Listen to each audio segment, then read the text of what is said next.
You don't need perfect Spanish in order to make connections. When you use these phrases in the right situations, you are going to show people that you care, they're going to open doors for you, and they're going to make you feel much more at home in Mexico.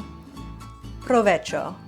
It is not a saying that has a direct translation into English. I think something like enjoy your meal, but in the US at least, we have stolen our enjoy your meal phrase from the French. Sometimes people will say bon appetit, but that's definitely, the usage of that is not as common as provecho is in Mexico. I'll often use this or hear this when I am navigating a restaurant, walking past other tables, other diners, either on my way out or my way in. Their mouth's not full of delicious food, they'll probably say gracias back. Really, you'll hear this all of the time in Mexico. Just last week, I was walking down the street with a cup of mango that I had bought from a street vendor, and I was eating my mango, and I passed someone else on the sidewalk, and that person wished me provecho. Another goodie to know, aguas. Normalmente en todas partes vas a escuchar a las personas diciendo aguas y tú vas a pensar que es agua, pero no, es cuidado, cuidado. Connecting with a professional tutor on italki, the sponsor of today's video, helps you understand not just how to use a phrase, but also where it comes from and why people say it. I learned that the origin of aguas dates back to colonial times when there was no indoor plumbing. Whoever was doing the cleaning would shout aguas to let the people below in the street give them a heads up, tell them to watch out because it was about to rain down on them. Hopefully water, maybe emptying the chamber pots. Es una frase importante para la seguridad. Por ejemplo, si estás andando en bici y una persona está a punto de cruzar, puedes decir aguas para que esa persona sepa que tú vas a pasar en un segundo y no quieren chocar. I could not have learned Spanish without italki. I've taken something like 180 classes on italki over the years. My first one was way back in 2014. I personally love italki because there are lots of Mexican tutors on the platform, which is super helpful for learning regional slang, to learning some of the phrases that are most common in Mexico. If you think italki sounds like a program that could work for you, I mean, even if you're on the fence about it, you should go check it out because it is free to sign up. Head to the description below and use the link there to register yourself on italki. And when you use the code ALEX7, you'll get $5 off your first class. Mucho gusto is a great phrase to have in your back pocket ready to go when you are meeting someone for the first time. You should also be prepared for a handshake, but let's be real, this is Mexico. Much more common than a handshake, especially if you are a woman meeting a man or two women meeting each other. Much more common than a handshake is going to be the beso, or a kiss on the cheek. You might want to even practice that a little bit. I'm serious here. I was super weird and awkward about it for the longest time. I probably accidentally headbutted a couple people or just looked really uncomfortable. In Mexico and in most of Latin America, it's going to be one kiss on the cheek. Think air kiss, cheek to cheek.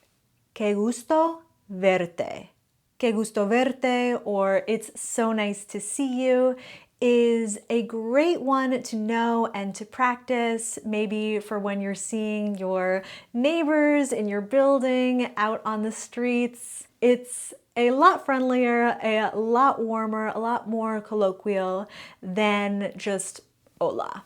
I would love to know which of these phrases you've heard before. Maybe share the context in the comments below. And which of these phrases are you definitely going to be practicing this summer?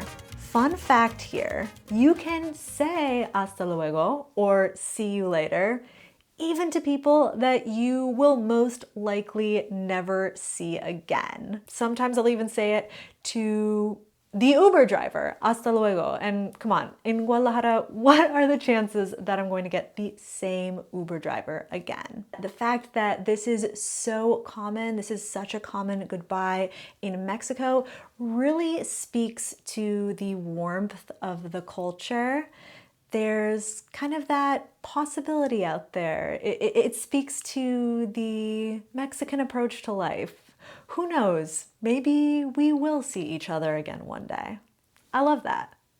Con permiso. I want you to imagine yourself on a crowded bus, the notoriously crowded Mexico City metro.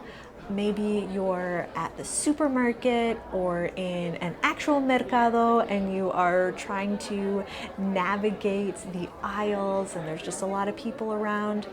You're going to use con permiso, or with permission, with your permission, to get around people. Con permiso is a nice way, a polite way to say, excuse me, I don't want to disturb you, but I need to get by. A very good one to know for elevators as well. Disculpa, disculpa. Disculpa in English. Disculpa in English also translates to excuse me. This one is good to know if you are trying to get someone's attention. So let's say you're at a restaurant, there's waiters running around and you need a fork or you'd like to order another drink. A good way to get the waiter or the waitress's attention is with a disculpa, disculpa. Again, even if you are not able to follow up any of these phrases with additional Spanish, starting off in Spanish is kind of a great way to warm someone up. Disculpa is a good one to know because you are generally going to follow that with an ask or requesting a favor from someone else.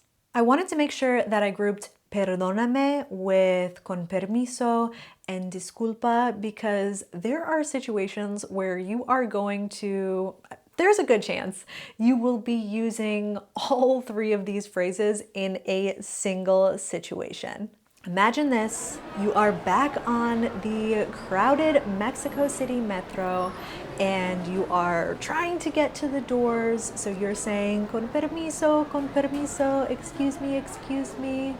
Maybe there's someone in the way that has their headphones in. So you say, disculpa, disculpa, touch them on the shoulder, trying to get their attention so they'll move. And then you're nearly there to the doors and you step on somebody's foot. Perdóname. You did something on accident without meaning to. Perdóname, I'm sorry. Mexico, especially the cities, can be a very busy place. Sometimes the towns too. I mean, have you been to San Miguel de Allende during Semana Santa? It gets super busy. And when you are in those busy, crowded places, you are going to want to know these next two questions because they're going to really come in handy. ¿Está formado or está formada? Remember, we conjugate those words that end in O to the feminine if you are talking to a woman, but don't get all caught up in the grammar. Your italki tutor can help you with that if you're really interested, but right now, just focus on está formado. This is a phrase that you are going to use when you see a line in Mexico. Think a bunch of people milling around the ATM. So you want to know who's standing in the line. Are some people just waiting for somebody that's going to take cash out? Maybe you're looking for the end of the line, asking, ¿Está formado? ¿Está formada? Are you in line? You're going to find the end of the fila. Also good for busy situations, ¿Está ocupado? Essentially asking, is it taken? Think about using this one when you are trying to get a chair, an extra chair for your group at the restaurant, and you see a couple sitting at another table. They seem to have a chair free. You can go up to the table and ask, ¿Está ocupado? Also, for the bathroom, you go into the bathroom, knock on the door. Is somebody in the stall? You don't know. Knock, knock. ¿Está ocupado? If you hear an answer, yes, don't go in. It is ocupado. And if you don't hear an answer, then, well, you know what to do. Head on in. Of course, gracias is always appropriate. You can never go wrong with gracias, but here are a couple more phrases that can expand your gratitude. Muy amable is a very sweet, very, very sincere way to say that someone is so kind for the favor that they are doing for you. This one is a little bit of a mouthful, but at this point in the video, I believe in you. I think that you've got it. Lo agradezco mucho. Lo agradezco mucho. This phrase, which means I really, really appreciate it, is a bit more formal and, in my mind, a bit more deeper, a bit more profound than just a gracias.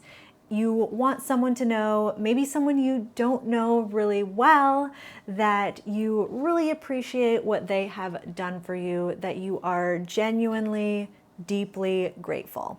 With these phrases in your back pocket, when you take these out and use them in Mexico, even if you're not able to follow them up with a whole lot more Spanish, when you use these phrases, people are going to, one, appreciate your effort, and two, say, okay, this person gets it.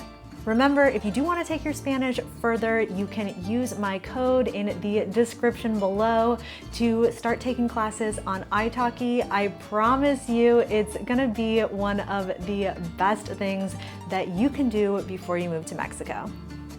I'm Alex from backpackingbrunette.com. Thanks for watching.